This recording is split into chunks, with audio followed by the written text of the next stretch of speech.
Benada October was soon that also dunum.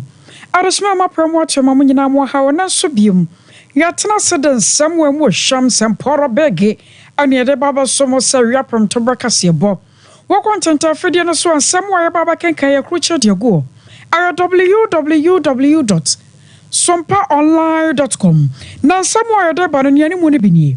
Asante achim north and Russia Jenny dia to just some Russia for one more sassy vampa. Some rabi wo hono ni one magia tum. Mampeni da John Dramani Mahama e dia to na ma hemfo ani mu se wo mo nsekire wonsia duasa na entawantawa e ba manyosem no wo mo so. Na Yatetesa National Cathedral Board of Trustees no adwumafo ye wo mo dodo no wan ye ntua won mo kana panyi pa ba ko wa ba ba chechi mu dia fa hu. Adaji Mahmud Bawumia na yire Samira wona mo bontoa na agogoma hima aboaboso atanechi. Sanso ana marboya yansaka free Asante achim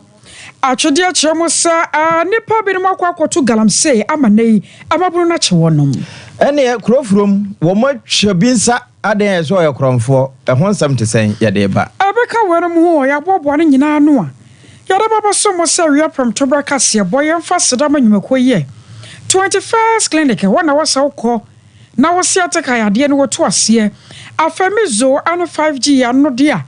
Area brother to me no bi pa. Open fertilizers papa no any OCP Ghana Limited. One more fertilizers ni bi Imu Pro Service. Yade wo to kwan o China man wo na yade wo ko. Through herbal sentence so what the through capsules about Express Group will say. Express will be watching na to kwan farmer man so Liberty Conference. October Basso Live and Yasam Katokra Cloud Internet and so Boama Internet no Altumia General National Sompa dear Yadia some Yamia to my December ya ebay. Wedding Macquaw draw one Mademoiselle Sinada Cassia boy Ababa some Asom for Benu. Ya Nabina Yatana Siabakan can send me Diama war. I may Akosia a Jewa Quadia Boatin Meniminia Triple A Japia Apamdada and Samini.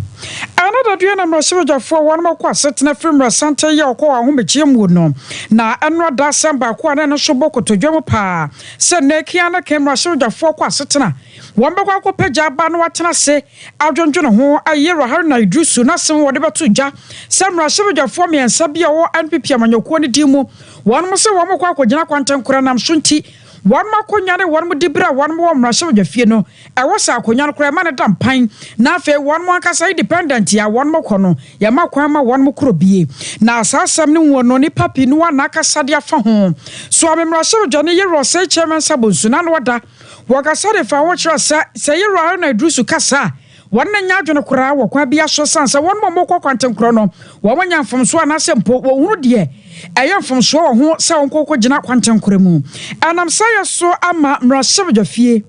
Legal and Constitutional Affairs panyu kwanchofo yo tetene ni dano ayor monyafo Andy apia kubi wono akoya wo kwa Asante Achem North abato ampaso so a wona mrasebdwane wo no kyeremo sanyame no kwasemni sa wo hwemo pa no a Yero ha na idrusu wono emra na wo kire wo ka de emra no anka sase ana fe wo kire o mamba pano na sade wo so ye eno mom na wo ka nyese bia wo ka na de nioma twintwa Ghana fo na mu a kire se mrashoja fo miensa no kyenkere twan yenyi won mu firi ho limse na idrusu wo kana bi enye adwinkire na elo ono kire lo no on this particular occasion, Mrs. Magdalene said he is wrong. Nemo, the woman said, from Sonaba in 2020, Professor Michael Quay, then Speaker of Parliament. In the case of now, Secretary Brown will declare intentions of independence. Professor Quay, he really said he has vacated his, which to me, even at that time, I even told Manakasa said, wrongful interpretation and to untested the law in Supreme Court. And in fact, I offered a lawyer. Now, Okasha said, a time no extra, and now Beso Beckley, Manson, and in America. And he asked to speak in quite hands at more. I really know it is President Speaker, Honorable Abambebe, or Kase, obeying Boku. President not on so albeit president is not wrongful, but in law we say that president follows the law. president no any ahoden chelo nemo Supreme Court and by interpretation quality it is sabi majority no thinking forward ya sabi seseka the right to challenge a possible ruling are you ready now in the case of Achi versus Attorney General Supreme Court can say they cannot make a declaration in the vacuum and assembly maya Supreme Court and to me so say interpretation out in the vacuum and it agis interpretation number na abaye asem Supreme Court can was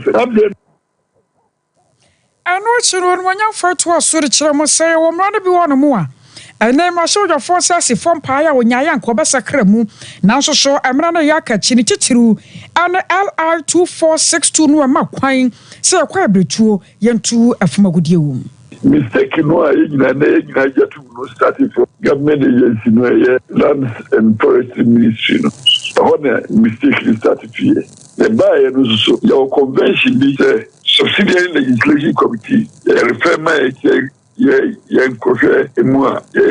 pre-lay conference na da achinye wo se enum bi na yesi empreso enye me but at the end of the day no government agency no obedeba the beka afa de omudi aba ho no pre-lay ensha omo se omunye de ekerintu na emo nwara wo mo afa se ka bi se yempreso na enya almost chichira ombele ho kwaja so bule emo na wia say parliament bulu na ye kase adebu ye abai enya ntu by 2/3 majority ho na ye from so na ejitumo ya resist our objections na ya pass that vote of 2/3 majority rejected bill ho na ye from so enti wo mu edeba na ye from so kasi na yesu so ya kwaja atwagire so ye ka hona embrano be na senya be ka kire really conference we say na me preso maybe muso preso but ye ka see preso na government agency no omo na ka se omo hu se go for isi preso e bi mu se preso e ye nya isi e ko near turn and kaya asante acham north mrasha jani yera andi apiakubi ene na yegunsam no so de ma we yedumienu kase ebo Sompa television so na wo hwe free efa ba bia ayesem fnama na medoko atifi atoe mantanum na henkuro eyewa eho na sirim se jata gonja de hekronkron mampani dada John Dramani Mahama wode ne ntoabo na duru na wone nananam ahemfo badwa akwa akudi ehia ewo wa na wode tu wo manim se na anu ya enchei mamobi die chiniye ma ne sono ma kokohia ya ekosi ye no se bi wakama ye se pani bia kana no atom wo ho wo mabɔ memfi tanduku enti won de ka kire nananam ahemfo se de wo mu ye wo munyuma na emra etimi ye adwuma wo ho ne etimi chi dadua no won mo nse kire wonse aduasa na de etia no wo mo nka kire no ente sa yasondwe ene ye nka bomu ene ye de gro nkokofrede. What happened the other day in Mamobi, and I hear it was the result of health walks. The two opposing parties were holding health walks or something, and then there was a clash somewhere. But even if there was a clash, I mean, maybe it might not have led to the loss of lives. But people had weapons, and they fired shots and injured people. The reason why this continues is because there's impunity. Those who have those weapons know that nothing will happen to them. They will do it and get away with it because they are operatives of the system. They are people who belong to the political establishment. I saw one clear picture of one of them holding his pistol. Just watch, nothing will happen to them. And as long as nothing happens to them, it will continue. And that's why often I say that the moral voice of society must be heard. And the moral voice of society resides in our chiefs, our religious leaders, our civil society organizations. It's not that these people are not known. The people are known. The society knows those who fired those shots and injured those people. But again, like Ayawasu West Wagon,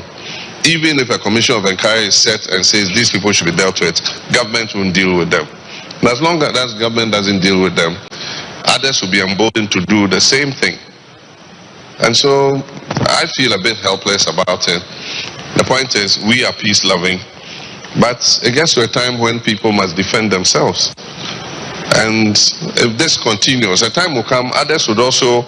arm themselves with guns, and it will become a shootout. When it becomes a shootout, more people will be killed. In this case, the shooting was in one direction. And so all those who were injured were on one side. But like I'm saying, if impunity develops and it continues, a time will come, people will realize that the state cannot protect them. And when people realize the state cannot protect them, then they take measures to defend themselves. And when that happens, we really would have a bloodbath. And so this is the time for all of us to speak out. Those who were identified to have shot people were armed should be arrested and dealt with by the law. If people know that you'll be arrested and dealt with by the law, they will refrain from doing what they do. And so that's... Mampeni da John Dramani Mahama, we etifi atwe manten no mo. Woma hinkru wa eho ene onana hemfo badwa Asia ya ode nsemi eto won manim. Jumadi bia koso awon kramantemu na sa jumadi ni hyiamde no wase no. Na Dr. Joyce ayi ya member Adama National Cathedral Board of Trustees na waka ho bi. Awara semtrofo kwa ko bi sansam se won mo tete. Wo mo nam no mo tete pa se na adwumafo a na wo hwaboa ma National Cathedral na timi awie mo de no. Enam se adwuma no twentwen na asenti adwumafo no so ye ntwea won mo ka emu nsam kakra de se no se o Ghana nsam twerofo eduruma bia mo te nsam wa ya na mo mpemu asam yie na mo ntie pa na ansida se ye adwuma na ekoba se adwuma no twentwen na ase anasempo eche kakra won baka se adwumafo ya wo mu no wo mo ntwea won mo ka awokwa bia so na asansensam no ne nam no onim ba bia sa asam ne mframa no ebobo ba fi. A major issue is that we have not been able to raise sufficient money to go to the next stage of the construction. We've done the foundation. The next stage of the construction is to find money to buy the trusses that will form the main frame of the cathedral. So, bottom line, we haven't raised the money. And what you know, Panya Quancho for ya. National Cathedral, Wadano, Dr. Paul Pokumensa, one of Sonny Central for Kasai, Echo Musa Cathedral, and Yah Shadon Quajuma, dear Babadew, Nemo Mushamudia Kasiaka Sebu Honoma, Ebefa. But you get irritated, without really responding, because what it does, if you respond, is that you get almost sucked into this, what I think is quite a bit petty base politics in our country, that kind of reckless populism that is characterized by some of these things. Yes, I've heard of it. I saw a thing that should not be in public. I think it's really, once again, represent the kind of petty politics we are playing. But we've insisted I will not be part of this. I was your attendant care executive director of the National Cathedral, Dr. Paul Opoku Mensa.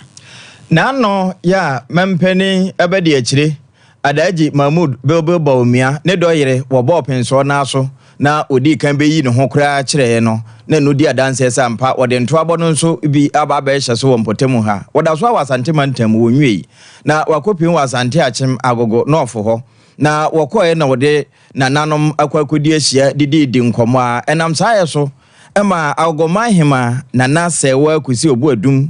batampa kasa se no kwasem ni se de ba na asi abo aboso atani kunachi ne nsempa wode nam eno achi nso kura wo hwa adaji Mahmoud Baumia se de wasi abo yewura na adanko akufu adu chidom paye wosane hwene so ne se hunti wonde ka kire na nanom ene ahemafo nyina se won betimi ase bibi ama aduru akire dia won mo nka se Baumia adwuma no betimi ayo enti Ghana fo ntoma no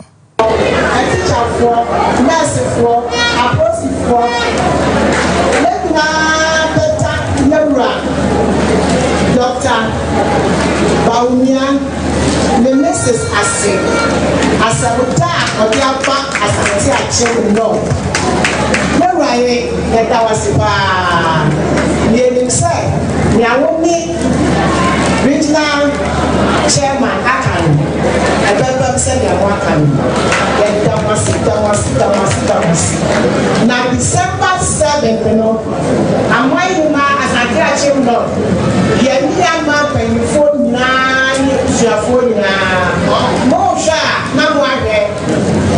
number one.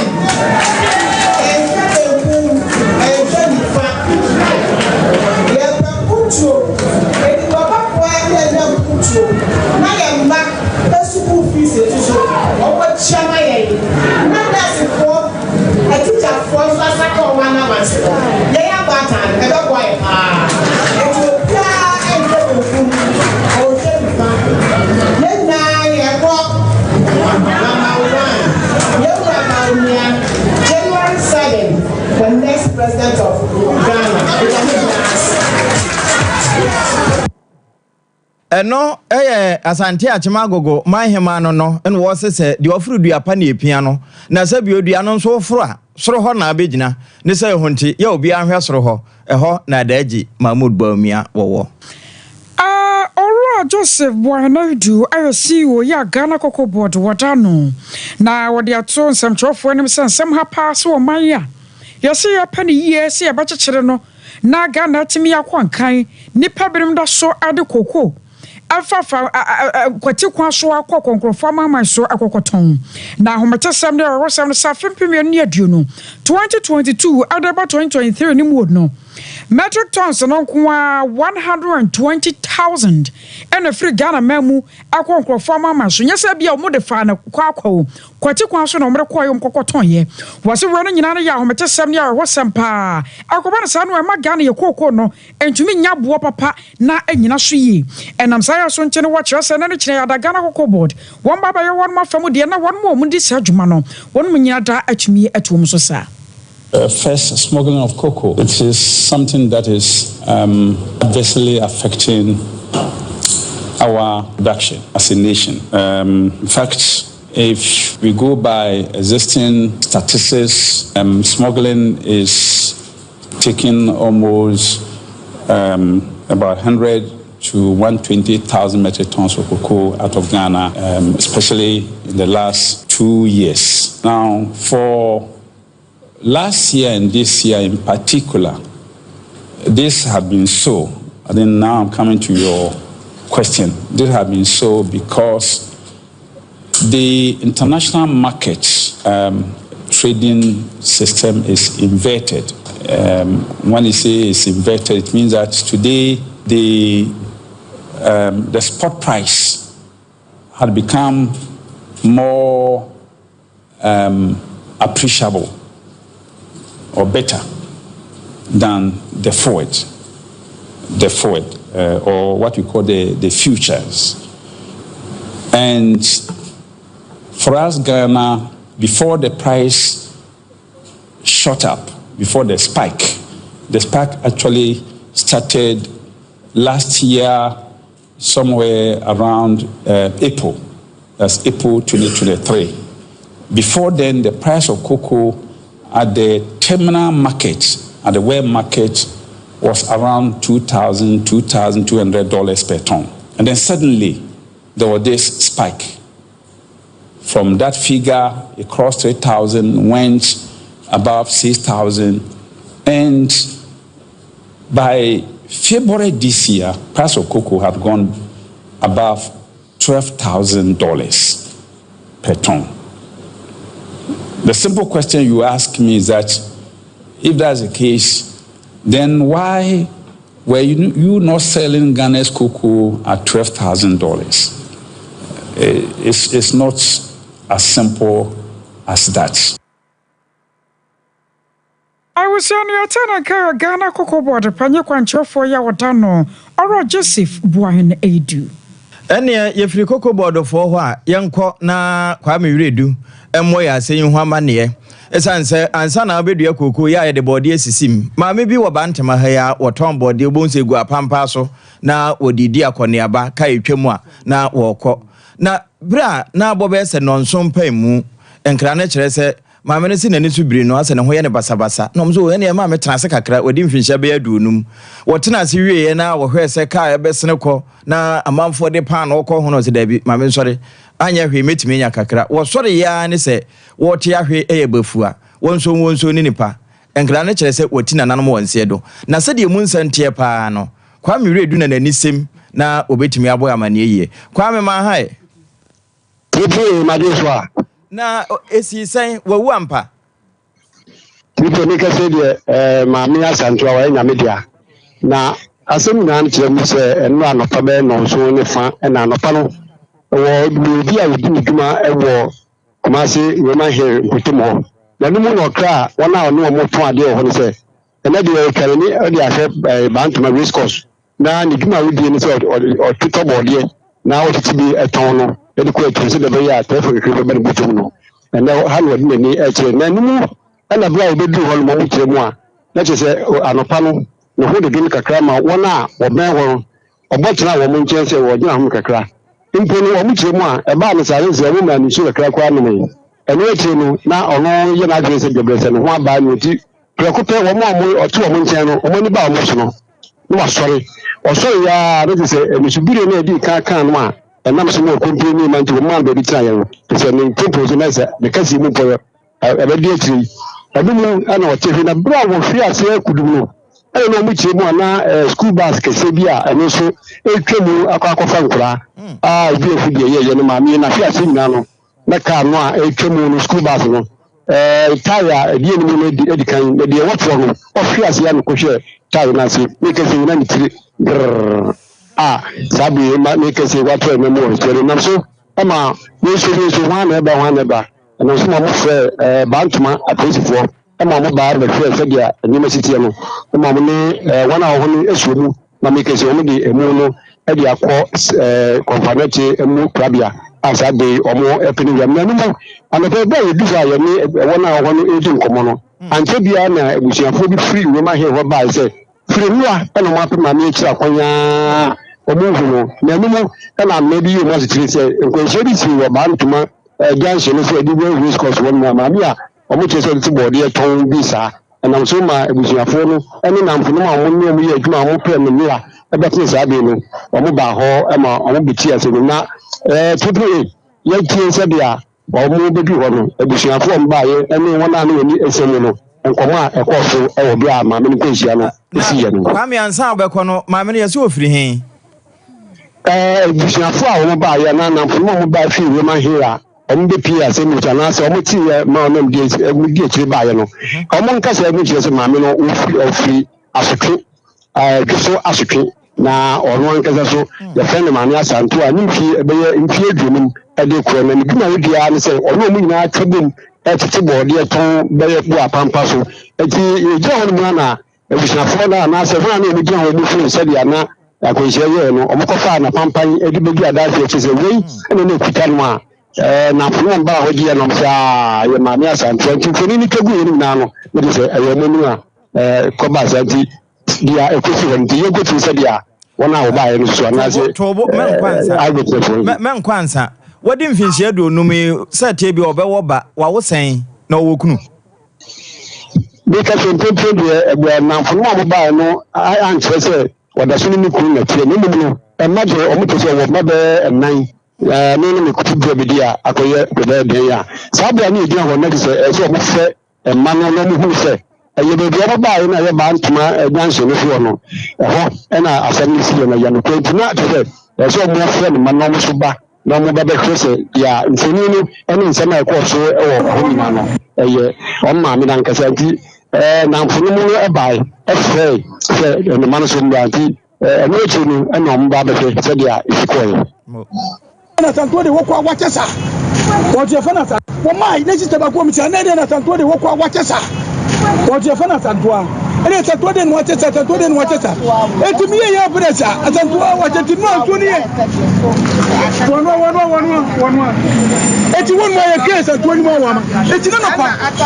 ene ya friend ma say wo mo mra na wo ma me ko wo ma onye bi da say okwo race course onye de wo ma eti obi na kache say anu akaya fa I will beat you I race course one okay race course kwa na school ka bi na apon ani ye si se ni ye ba ni abe hwe baby kra adensi mom de anu ade ka okona na odu ase minnim sibe obipia ibe wo bp blood pressure and either say bibi na pan mo ba to o chasho to da for na mo ze bitiko share ka bi ase wo ka oni to kotoro kwa ni bitiko share de na kan so dru wa school bus church of class school bus na ze e fan ti so ti wana wanka na ho hwe na wo ye chetia no as a we're tetting to we're so on so proud. Oh, Nyamemfa, Mame Santua Nekra NC Nebusiano so and shedding. I was a quasanti at Shem Achodiana Galamsa no abana near Brewasi a bet me at was and a what yet. Nipa Benimo Gusua one mutupa. Na Manta Quani assembly members say one Mosha Bomodin. A bra one more corner, some rancher be Gumachi Mopa. San cannot the camera my watch already ready. Gusua de 2 years Semu Bakodi. One more actually on I one so. Nana one abo. And Chika Carry Patrick Aquakodi and Como a unit committee member. I was Santia Chem actually one of my Yeah, now about Penny. We are unit committee member and as assembly member. But maybe assembly member. Mo yeah that's it. One of what my artist Galamsia no much nipa baako ho. And one san kakra say. Yo, Maminda was it, Namenda or T phone so I say. Said the wedding guy cano Oba Asante Achem actually. Akoba se enche kra ena yinya popoyenya ntiyebi ese nipa bi ebawura yempatemu ho no mo a galamse ya ye hwese bitu asie no won ahye bibia asesa ewo ho no no kra ni nyame anim no ye adwen se di aso beto from eye but ye di aso eto from no di edi kan no nipa bi a ye di kan bo pin no kire se wona okoto wo mo se wo mo sa galamse dwumadie no ka kire ne se wo ma bebo kuru no mpanifo amane eniti no eba ne sa no ono amfa anya asem mete sa information no ba me yesa me de me mfama no me cancer na emu yengada na yenya evidence of de na ekoso no ne nansa so no pepepe ne yesenya another intelligence say ebinum asa dibi ewo kuru no afa ba bi foforo na no de unit committee and afei the youth you know develop a strategy ahomache that is on the 7th of October no 180 me ebura sabia wa omokoye no nioma na wo ho no won edibegu ho no kire se omo twen se assembly member beba ne yati di ono so beka fri se yakoye se news ni bi ho omo tia omo hu se assembly member for no bi cry den ehihim no kre me mo hu se baby a ade na duru no ewo se yetimi tu anamo ma ban ye de sanka ne tia wom enyina ne se onipa baako a na ye na sase so ano ye no ono de yetimi echi no na ye chi no ya mfa ye sanka no na ye bo modern se ye de ne be ma eye dwaso eye police na won so atake over na hye bi e wo bia no yetimi aye na eye sanction bi nso e wo ho no yetimi dia to safo no so na as a deterrent within our community. Tiso busa me a baby a ya bedru ni ye betimi aka se oba asante achem etwe dia galamse ni bi apie wo a de ya ne se nipa no atwede wo ensuo makomako 12 as an assembly member abeye edadwen wo me so se eduru mre bi ana pipe twa nanso baby e kohunu no baby ensuo no ye frɛ no twenebo a on record ensuo no ye frɛ no esuo twenebo a ensuo makomako 12 na baby anipa ne sa se otu sa galamse no or the stars here say ensuo ni ti honom na twenebo no so tenea na nso asa akɔbɔ ensu batan bi a ye frɛ no se kantan eno nso no ye hunu se saade no edidi ayede akɔhɔ a ye hwɛ se emra bɛyɛ adwuma na asi abonefo bi epese yasase anase ye krodua no galamse no mpese omode ba ho no yesi ano kwan emabunu no ani abre eyie sanso na me as an assembly member mesumani abre together with the unit committee say ye de omanfo no kasa omode ahye yembo ne se yempe sa galamse no on record we are not against any legal form of mining but the illegal activity and as a illegal mining bia de yes so include mo no na one mo a wo mo to galan no de wo se na sase no wo mo ye kromafo ana asem we no bia bisa de ye de ne ma police ni de oyo kromani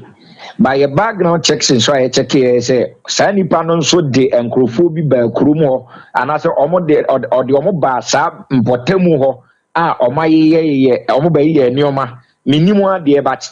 omo ba ye no according to omo a omo de omo ni hu bi no de de nkokɔ ne candle okɔ site hɔ a coverage e take you know say candle yellow green white toffee biscuit na schnapps bebree na wɔn na ɔmo galamsey bi pɛn no kyerɛ sɛ esan sɛ hɔ yɛ nsuo ho nti no ɔmo de no ɛyɛ amammerɛ a ɔmo de ɛyɛ sɛ dwumadie no ba nipa no nso ɔyɛ kurumani na yɛ so ne mu a yɛde na ma police wa na me no kasa police wa san baili no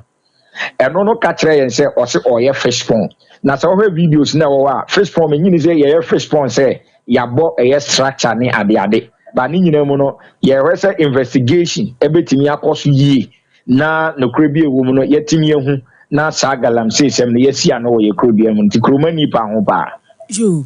Obanye mayamfa wonsi ha nyame ya adom a asɛm yi sɛne mahyɛase a mutu ana mo sɛ me ne ka mmaba so ne yɛmfa wonsi abrepam yɛbɛsan so aba mo nkyɛ biem why me so me da wase pa ɛsɛ mo so mama yakwanya yi sɛ yɛso yɛmfa ya no di sɛm ɛntu edwa you I was your way assemblyman by our Santi Achima Chediano no or Monyafo Antri Kakari Patrick and your tessa watcher when one much nipa bako yes suse galamsey what to be a wampotemo na enya atwede nko na wo machi bie krofrom so ya cha abrante bi we Ashtown ni abrante odi mfinse aduasa kwame ageman na ye de frɛ no na nkra ne kyerɛ sɛ wo ye kromfo nanso kwame de atodwo a kyerɛ sɛ wonye kromfo na emom be sɛ no miensa ahomache na ne yafunu bodono enti wo ye sɛ nka wo kwa akosa akyerɛ ene sɛ wo bɛkɔ ana sɛ wonkomra no na ya bɔ agu no so sɛ wo ye kromfo me ka sɛ ne nsa ne de wo mate ba ko afiri so ama ewie no wo masan aso no pa se wono mo so abe na sade ensam no etie pa no wono mo a yekoto wo mo na wo mo bo asen hu amane no wo mo na nsani nyina wo nsam a o metimi a kire mu no koso ana pro do koso ano don't for ka ho ana ya timamu for so ka ho ana ade every president dey bia pro no for jama for ade no mo dey for park no so essential me play ade o mo me nya ahoto be sure ebetma ayese okobo pro no be ebi anya roba keke ma adventure trust no ana ekoso ba nkoso keksa enye de bia ewa no ma ba ewa no ma de o ma ja tu na akro no every present day bia mo try so mo bokro no a chance on ko ade a okay pastor no de papa na no me ni container yo ma ba mo so e tira o ma cha bibia nim o ma pa na zo cha bon ka kwa dia na wa say be bia o ma ha sa light wire dia edebasi from nyina o ma be cha light no say na say ko na o ko to be ye no boni pa na ka was ya fonku a kro no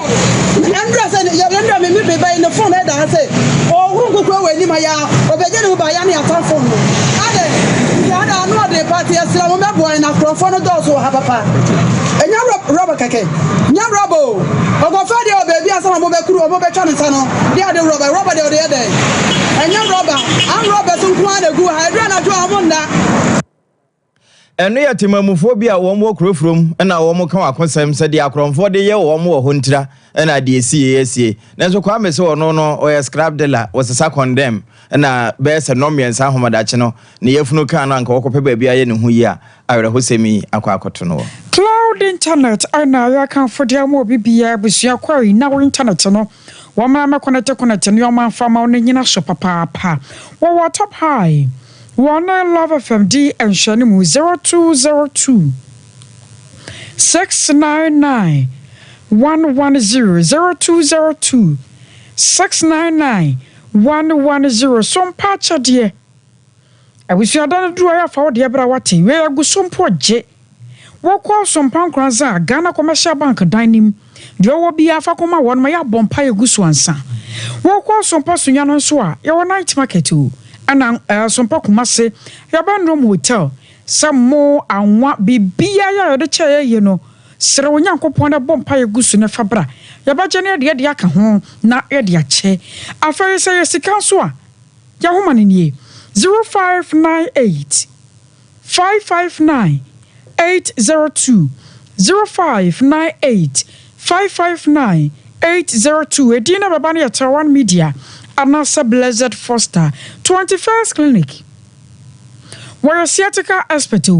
the branches no doso so laboratory centers or scan massage bibia wo ye bi na we sciatica na to nchen ya yade biada free wotiri so kope omora no ohwe adema wo kuma se wo hwe overseas junction wo ben afa radio wo boase council quarters enkredom market sunyane enkrasa tachiman 0540 311 311 0540 311 woni bibi papa ne papa natural way to 26 October bosom ye wo mi ye ne da to so aduonu nsia anopa no nsia papa ye hia wo Jubilee Park minim sa meka ye wo hono de mekan Liberty Conference nkomo ne ye bo ne sa no ampayi a edwa yasampo kira bi yada ya ye hyemu no da no ye sane ewo Yesu dim ye ifa soma fo nyuma tire do nsia yi mo ya duonu no nkopem na duonu nsia so man ne ye odubo ache wonde dia ne mo waton sade afrajon to fokuku damwa eda no won mo ba bi ento so bra bi na obeyen shirapa Express Group ye de wo tu kwan na apeso ko Canada US UK Holland na ne fa ho boye na ye no mo man krata asem no awie mu die kuma se ye was a flavor runabout Accra Kaneshi First Light 0249 00 0448 0249 00 0448 wokwa kwale na keba don heba mistini apidanka ya bisa se ope 3 ko capsules sanse ye kokko masete duro etumi kokko sisi ade ne ayamtima hoto papa kwa sa wo chia na no magyae wotumi ye ho yie aya 0546 107 107 05 46 107 107 afi ya so ye betu kwan ye kwa China mem na ayana so dwumadie ne ye kwa akodie ye le nyimako akase kwa akosia suppliers manufacturers ne ate ne ye kwa akodi nkomo ye beje wono number se wo kina bi no ye no wono ma di nkomo ma wo makrakra ne o ma de abreye na ye so ya ton bi won sa eno ntifa ho boye ye se wo ticket wo visa baby a wo beda aduane a wo bedie ni nyina ka bomu a aye $2,499 US money hunahuna obi asa what about Ghana ye cedi ni mu a wo fom pa wo penchemo bi afra wo menemom hye no so se registration ya sha 23 October ya na ye bewie na fe 8 November na se ye 0244 924573 0244 924573 fertilizers papa aye OCP fertilizers wo na diaba ye wo NPK 15 ye wo 10 and ye wo TSP ni nyina fertilizers o wo kwa akire de wodua ni ama fertilizers ni bi 0545 909 437 0545 909 437 mizo and 5G enso kan ho bi ye gina so na ya dan ye ho ye ba ye de akabeto so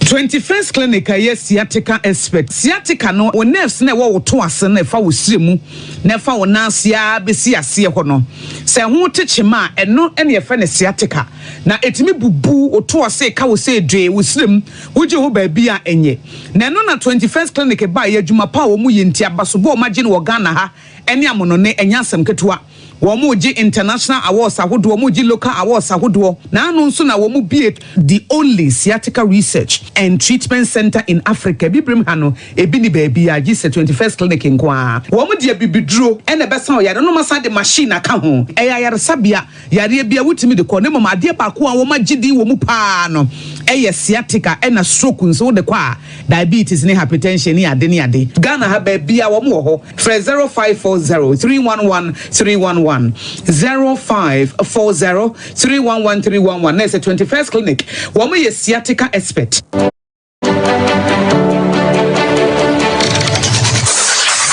Introducing Mixer 5G Sparkling Drink, a whole new refreshment in a can. Mixer 5G is a tasty non-alcoholic drink. It is a perfect companion for all your events, including parties, weddings, and funerals. It is made with green tea, ginseng, guarana, grapes, and grapefruit. Get refreshed with Mixer 5G Sparkling Drink. For bulk purchases, contact 0246 270 221. This advert is FDA approved.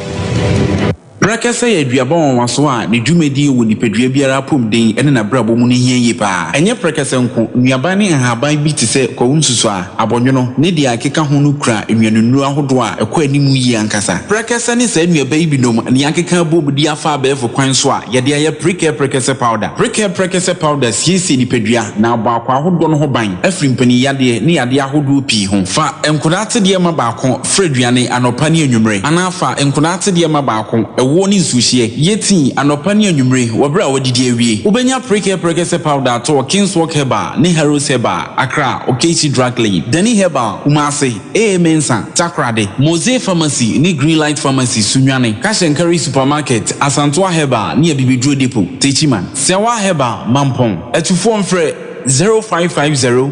19 15 14 brakasa powder aduane san yedro FD ahwehwe sankratu emu agiatum hey sewa me hu acho me na no me bisa ekra so kwa brochu Kwaku, afeina mebeko. Menkrata krani. Hey, eni me ma connection man for den kofo sika aduane ne wanya otu adidi musa no. Oh, Express Group adarumenti akwantu aye for. Opese otu kwan kosiade a Express Group do beka mind bi to say Canada, US, Australia, UK, and Germany. Say e to ana se visiting so a Express Group do beka Dubai, Canada, US, Australia, and Germany. Mo am pese mo tu kwan koye adwuma nso obetimi de wako Dubai, Qatar, and South Korea. If you also want to take international tests like SAT, IELTS, TOEFL, GRE, GMAT, they can help you pass easily. They can also help you secure a good job in the UK. You should make sure you Kumasi Asafo Labor runabout Accra and so Omo Carnation First Light, Tama Omo Community 18 Lashabi Girl Filling Station. From Omo for ISO 055 555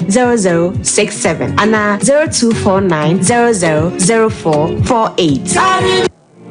Here in Ghana, when it comes to chicken, the good old days are back. Why? Because Boris Beef's Chicken, BBC, is here. Yep, give your family and loved ones Boris Beef's Chicken. Fresh, tasty, delicious. Boris Beef's Chicken is produced right here in Ghana by our cherished poultry farmers with support from the Ministry of Agric. Get whole frozen chicken, gizzard, chicken feet, chicken neck, and chicken liver for those special family meals, buffets, picnics, funerals, and all restaurants. Get Boris Beef's Chicken. It's halal, so everybody can enjoy. Wherever you are, call Boris Beef's Farms hotline 05 444 53. Ask for our branch that is closest to you and come get your chicken. Boris Beef's Chicken, BBC, proudly a Fiakoko.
Sompa TV, Emma Aketiapa. I will say that was na yatwa and some so ora opoko for fie. Draw one man sa papa slide, papa you walk a fija search east. About one person so ko jina kwanten kura no apre. Mrashibadwa akonya no bi ewo ho ane yakoda sore ya papa di abaza hwe wono na kan watwe asan wana kura anko biem na ngafase yakogina to aba ade ama no adayi a waso wode na chita nyina ma Dr. Alhaji Mahmoud Bawumia ane nipa won ma yi no se wonko gina Mrashibadwa akonya ewo NPP amanyokori dim asabre ba ya hu ebi mu kura sa papa yi wakwa kwaje adamudie bi ane oboa pa ba bato na nsema nte se de akere ye ananso nte Sompa sam trofo bo maden ane on munya Fredi nkomo na sei ene o sei anim na masa gina constituency fo ni nyina anim na masa gina regional fo nyina national fo nyina anim na mini nuanum nyina declare say aboa no say waka ba wonwe content cro no ye nyanko ye nkofa forms ye nye bibia ye besi fam ne MPP for a ewo afija sechere East constituency executives honorable Mavis Nkansa Boadu any party for a almost start house to house nyina no yes ye be bowra fiem ne aye adwuma enti asaba party ye nya ante ho ye nya ye party no kakra meka kire ye chitafo ne se dem bi kankan no omoma akoma nkofem ye nim se yaba party no na yesade ye support eco support to MPP ne de eden a dodo na omani beje ho ani enu se kakra na omososo ebu ebefu se ye nyanko bede ya chepa ani adesere de ye sere omuma ye nyina koma no emra efe awosona no wachi no ye ne chitafo no bi so akasa amade omunim no omoso seye mfamfa so ma ana uja wale na utimi de wani tonkwara ya na ewo mu sede be ya nkwara no da chinti enti ye boss ko a ye nyina ye kanachi ni nuanu ma ha nyina so eye delegates ana mo ewo machi ye nyina na ye ta papa sela ye chi ne papa a declare say o sa ko back to MPP no ye nyina ye de support ma MPP ne akwa ye adwuma no se ne ese efata ne yetimi break 8 no ama Dr. Mahmoud Bawumia I was aware near Cosso, I wore a figure such a East and Persuaso. Any one, I mean, so Major fake as any idea baby, and now we dear, me do code different cancer. Now, sorry, move fit tabernacle as for ye war Jamasi. Now, one more bar for dear, for the Bonumua, war day and Sempa, Emma Dassa. And was away dear, war was sooner to say default for Quabina Domano, and come we are singing a teacher near Christopher. Say, Chinia, Nesununti, Mo Bian Copeta and Manaho. Enkankane abusua mumum kwotete na mum se yepesa nkunimdie ebade a ye nyina nka mum na yenye baako sei no woka no NDC MPP CPP wa amayo ye nyina ye furu baako ma me baako ma na woye papa baako ma na woye se obi si kwatwa wunu aso ajai ko na obi jina soro oye kukurudu hedefu na so wa wi jina fam on social dia why odi eshi ofon pomdo what you say we be so dia yi kra na mi refi ba party ba no so dia say and this is what can say eshi eyesu se dia we si ba na nu eyesu asu gina from eyesa akomdo so what you say do dia so wa men we gina from wa kwam do so say eyeza indiadia ba ko wasi so pendisi akotoman on MPP so akotoman say wo pese da no na say ya wo ba no so ayeda yi kotoman no eno odifo James Nkansa ya oda odifo Nkansa sorry a ewo jamase ano Faith Tabernacle na eho na anso ho eho na maame Mavis Nkansa Boadu wagina ama wosono wo moto nsafre no wono anso ne soafo ebedi akira wo hwe wo mayi ye amano nensem so wo de yewura oben ene kosi nanan na wono nso kasa sei afia no sia ana odifo Nkansa so wo jamase to nsafre MP Mavis Nkansa Boadu na nyam ne djuma dia edoso nti wantimi ama ana oyi mi sebemba na me chana nai na me si bibi che asore no ya bawa MP na suma me na we nyina so ka dwumadi a wodie no ho so we obi a odi o man mu afisu se ya obi ato no sa frɛ wa ontimi ankokora na so otimi eyi obi maneko otimi bawa kakana biya se me fa me so asore ya pika sha ma no a me bɛka kyerɛ asɔrefoɔ no sɛ na meboa 7 December no duru hɔ a yɛn nyinaa yɛnyi twi yɛnkɔto aba no na wɔn nkɔto nkɔsoro hɔ asɛm a no wɔka ba besia no yɛwura obi asare wɔn na yɛ constituency treasurer edema NPP amanyoku no yɛtena wɔ so na yɛde nsɛm no wasi yɛmfa seda ama kukua ya Grace akosua somo Reverend Michael Happy anafe buzi ɔrɔ asante eboa Benedict ɛne nsɛmfo panyi hɔhoɔ baako a wɔn so abɛka ho brɛpam yɛde ne din bɛto dwa yɛn so abɛtena second kan semi kwabena ane abena dai ayeme akosua agye wɔ kɔdeɛ boaten